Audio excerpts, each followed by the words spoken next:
So, if you played all the way through Super Mario 64, then you surely remember Rainbow Ride. It was the last level in the game, and it was pretty difficult because of that. So in that level, you would catch a ride on various magic carpets that took you along different rainbow paths across all kinds of obstacles high up in the sky, including a giant house with a chimney that spit fire, as well as a giant maze that you had to wall jump up, and finally a pirate ship as well, or a flying battleship rather, that had giant wings on it. So I thought it'd be fun to try and recreate that stage again in Super Mario Maker like I've been doing at other Mario 64 stages and see how close I can get.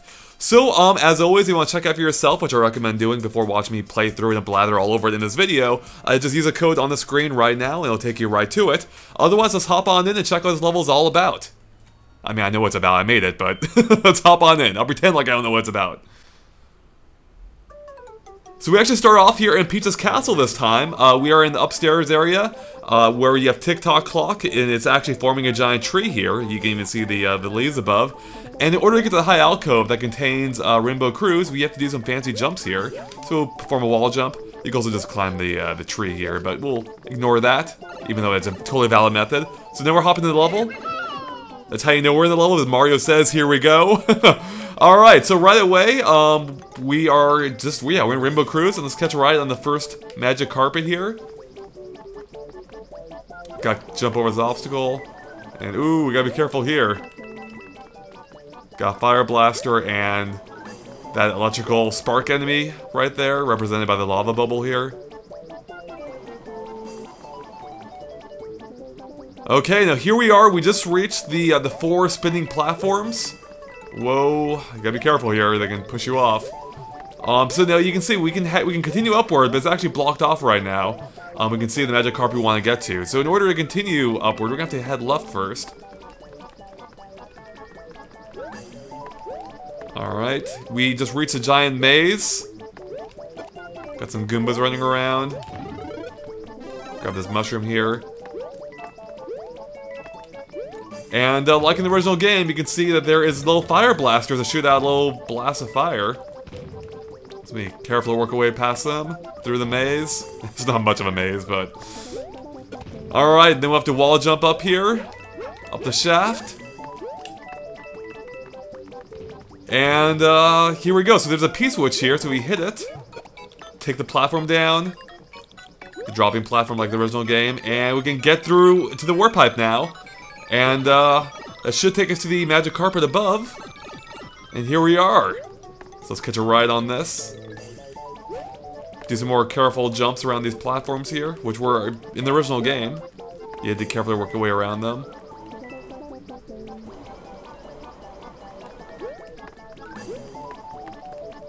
Got some more platforms to deal with. As well as a block in this one we can break. For no other reason than the fact that that block was there in the original game too. Alright, now coming up we have a choice. We can go left or we can go right. Let's go ahead and head right for right now. So left will take you to the maze, or not to the maze, to the house, and right will take you to the, should take us to that flying ship. Now this part is the hardest one to recreate. So this is a platform that had 2 spinning ones on either side as well. Like, it was a giant spinning platform that had 2 ledges that popped out, so I tried to recreate it here with that. Alright, so here we are at the ship. Gotta carefully stay on the platform here. Alright, so we're at the ship, and we have to take the warp pipe inside. And here we go. So, of course, on the pirate ship there was wind. There's no wind in this game, but we have the rocket wrenches here, which are mimicking the wind. And we got some Hammer Brothers over there too. So this looks actually pretty deadly. So I took refuge up here, but let's go ahead and jump left first. We're gonna follow those coins.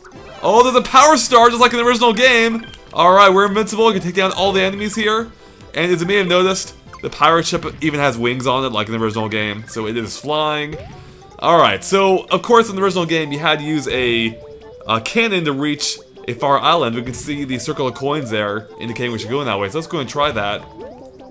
Oh, I screwed it up! I screwed it up! Oh, darn. Alright, actually not on purpose, but there's a couple things I want to show you here. We'll get back there, don't worry.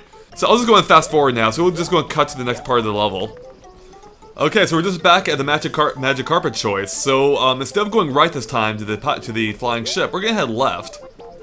And we're gonna check out the house that was in this direction in the original game. So to be careful here as we jump up these platforms blocking the way. Alright, we made it. Now let's head inside the house. Continue our ride on the platform. And again, watch out for the fireplace there.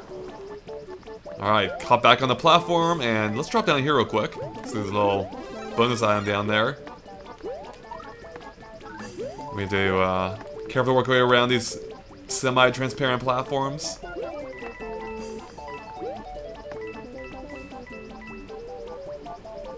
Alright, now we're gonna double back on the chimney.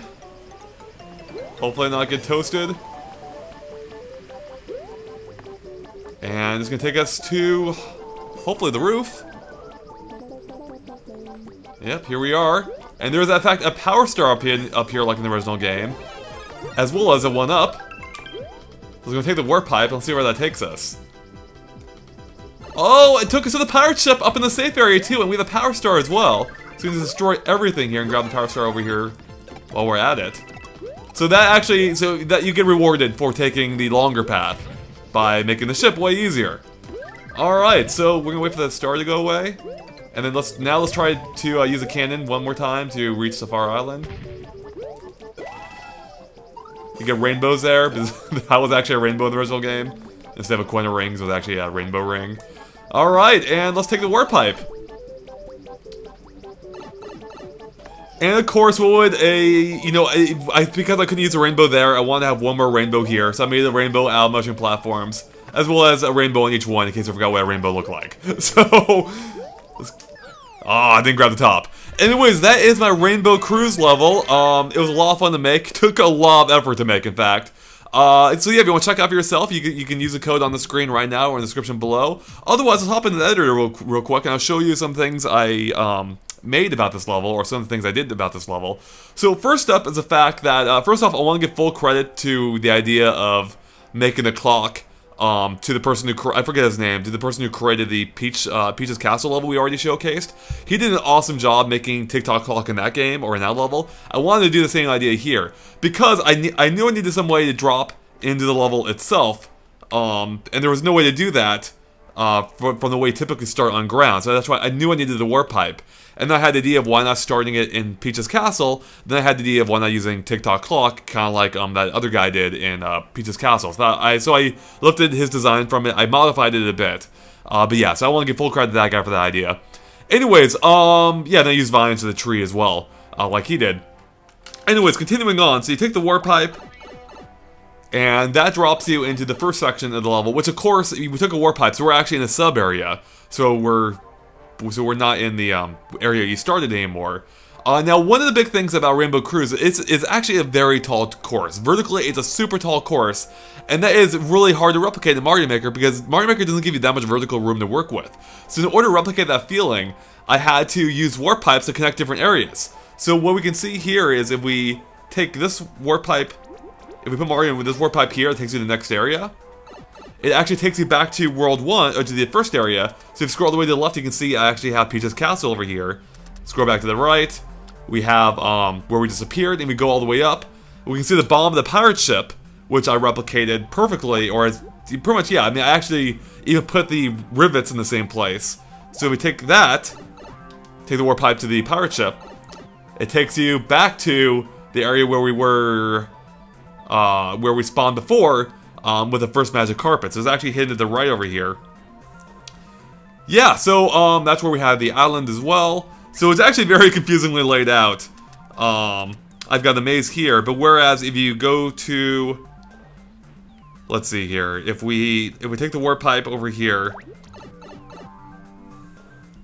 back to the main area, we can see how I did the house. So I have the house here. And I actually added a window to it to make it look a little bit more house-like. The original game didn't have a window. And we go through the door. I end up putting the house all the way on the right side of the map. As far away from everything else as possible. To make it feel like its own area again. And I knew I wanted to use doors. It's a house, it needed a door, I didn't want to use a warp pipe. So this took a lot of work to kind of like squeeze everything in here. And something else you may have noticed is I tried to recreate the area outside the house in the other area to make it look like you're in the same area. So here, if we go through the door again, you can see the same platform there in the same track in the exact same place. So it looks like you're actually going inside the house. The door is even the exact same spot too. The house is the same dimensions, at least as far as you can see. And I did the exact same thing as I mentioned earlier with the power chip. So if we go back to the power chip, God, this level still confuses me with how I laid it out. So here we have the bomb of the power chip. When we head inside the warp pipe, you'll see I recreated the bomb perfectly. So yeah, so the exact same bomb, the warp pipe. The only thing I wasn't able to replicate was the piranha plants, because I couldn't get them in, I couldn't fit them in. So hopefully most people don't notice that. Anyways, or more specifically I should say the wings. Yeah, so I think that about covers it. I mean, there's tons of little things I could point out. I mean, if you play the original game, I did my best to recreate this level as closely as possible. Oh, the reason I added the invisible blocks there, in case you're wondering, is even though I made it pretty much impossible to jump up to that magic carpet before going to the without going to the warp pipe, just in case someone tried to do it, I blocked it off anyway. With invisible blocks, so you can't actually get up there, because otherwise it would ruin the effect. And also, similarly, as you probably noticed, I recreated the magic carpet up there as well, including the path and the blocks leading up to it, and you can see where it drops off there. So if I did it right, you actually can't see the area up there. So you can only see the part, the bomb portion, so it actually looks like it's one continuous stage. And that's actually a tip I used also in my Big Boo's Mansion level as well. It's really hard to pull off, or really more annoying to pull off. But I find it really effective. It really makes it feel like a much larger space, and I love doing that. It unfortunately is a pain in the butt to do.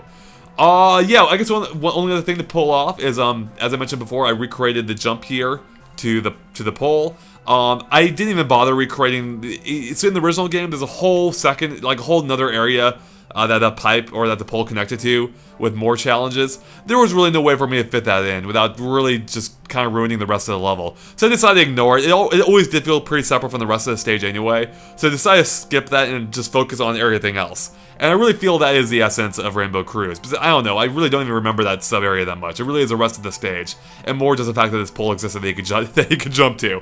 Anyways, that about wraps it up for me here. So thanks guys for watching. Oh, one more quick thing real quick. You may be wondering why I didn't have Lakitu here. Because there is a Lakitu here as well as on the ship. I tried to fit him in because he were kind of memorable. He was like a memorable enemy in the stage.